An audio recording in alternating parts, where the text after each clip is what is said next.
Ассаламу алейкум. Азыр бул видеодо Mbanktын кээ бир өтө пайдалуу функциялары боюнча бөлүшүп кетем. Mbankка киргениңизде эле сол ылдый жагында сервис деген кнопканы басабыз.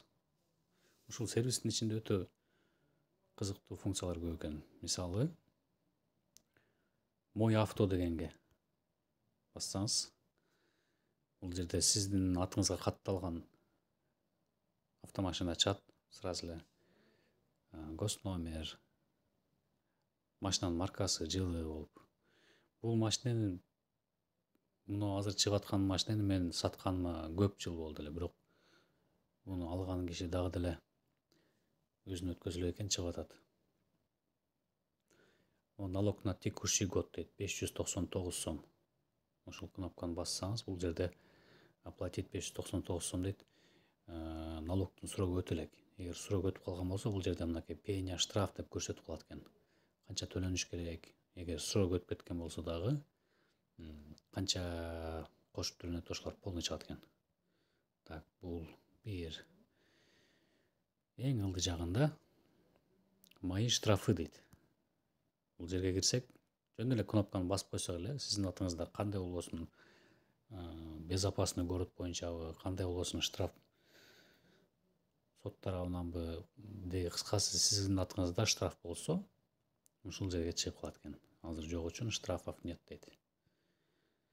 Так, бул жерден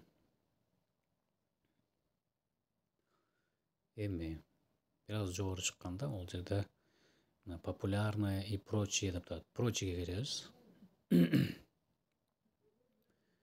Прочиеге кирип туруп, ылдыйраак түшкөнүңүздө кредитная история дейт. Киребиз.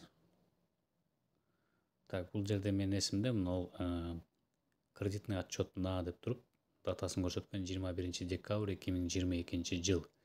Мен ушул датада текшергем акыркы жолу. Ошол история болуп калат экен да бул жерде. Эми бул жерде дагы бир важный момент бар экен. Менде получить бесплатно дейт. Азыр бассам, мен өзүм кредитный историям чыгат полный, ушул күнгө чейинки. Просрочка барбы, жокпу, канча жол кредит алгансыз, канча сом алгансыз, полный историяңыз чыгат өзүңүздүн. Эми мен бир жолу ушуну басып, ошол историяны көргөн болсом, уже 2024 жылга бул уже бесплатный бир пробам бүтөт. Калганы 150 сомдон болот экен. Бир жолу көргөндөн кийин 3-4 айдан кийин дагы кайра көрөм деген болсоңуз, уже экинчи жолкусу платный болот. Бир жылда бир жолу бесплатный болот экен да. Кирип көрсөңүз болот. Эми аркага чыгабыз. Бул жерде көп функциялар бар, бирок бул жерден азыр мынакей запрет на выезд в РФ деп турат. Россияга киргени черный списокто барсызбы, жоксузбу?